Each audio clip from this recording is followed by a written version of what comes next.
Hey guys, it's Pastor Amy here with my midweek short message meant to be short, significant, and shareable. Last week, I talked to you about Jonah, one of the prophets in the Bible, just a short book of 4 chapters.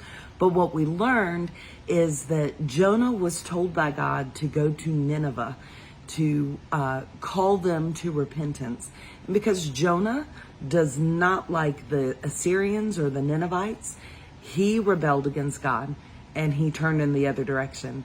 So we talked about how we are to minister to everyone, not just people that we like or people that we care about, but sometimes God's going to put people that we don't necessarily like in our path.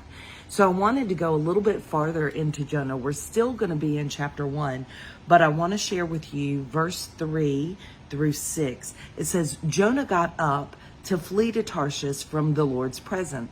He went down to Joppa and found a ship going to Tarshish.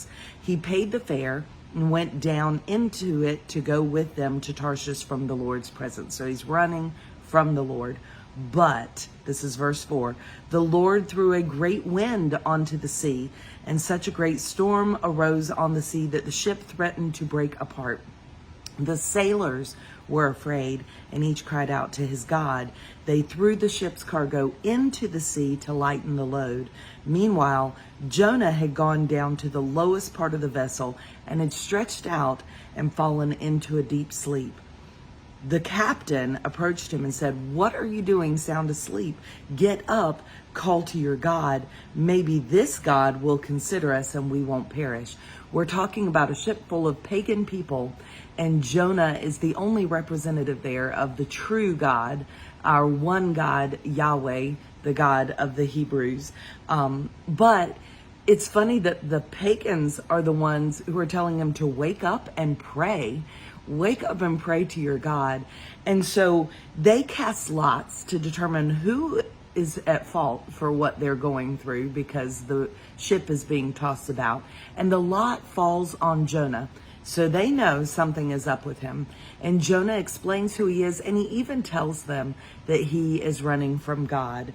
So they don't know what to do. And Jonah begs them to throw him into the sea. Guys, this is one desperate character with so much unforgiveness in his heart. He is even willing to die to not have to face the Lord and do what the Lord called him to do, ministering to people he just doesn't like. That's pretty big. So we go to verse 14. They call out to the Lord because they didn't want to throw him overboard. They didn't want that guilt on their conscience. But they say, "Please, Lord, don't let us perish of this man's life because of this man's life, and don't charge us with innocent blood." Then they picked up Jonah and threw him into the sea. The sea stopped raging.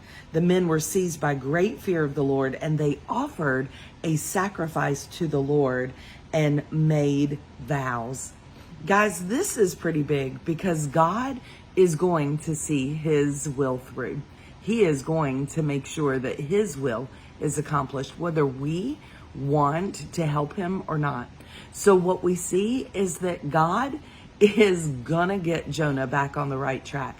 But in the meantime, God is also gonna show his glory to a big group of unbelievers. And what we have now are people who fear the Lord, who recognize his majesty, recognize that he is way more powerful than the little g gods that they were praying to before. And I think that what we see are some people who are converting to love the true God, Yahweh. So I want to leave you with some words from Dr. Tony Evans. These are some of his hope words from this chapter. And it says, when it is out of control, it's simply out of your control. We've got to remember that we are not our own God. We are not in control of our destiny. We have somebody bigger that we need to answer to. God's will be done. And we need to love him and know that he has our best interests at heart. we need to trust him, because it's all about rebellion that led us into this mess in the first place. So when it seems like it's out of control, it's simply out of your control. God is in control of all things, and he may have to tweak things just a little bit to get us back on track. I hope you guys have a great rest of your week. I look forward to seeing you on Sunday, and I hope you bring a friend. Bye-bye.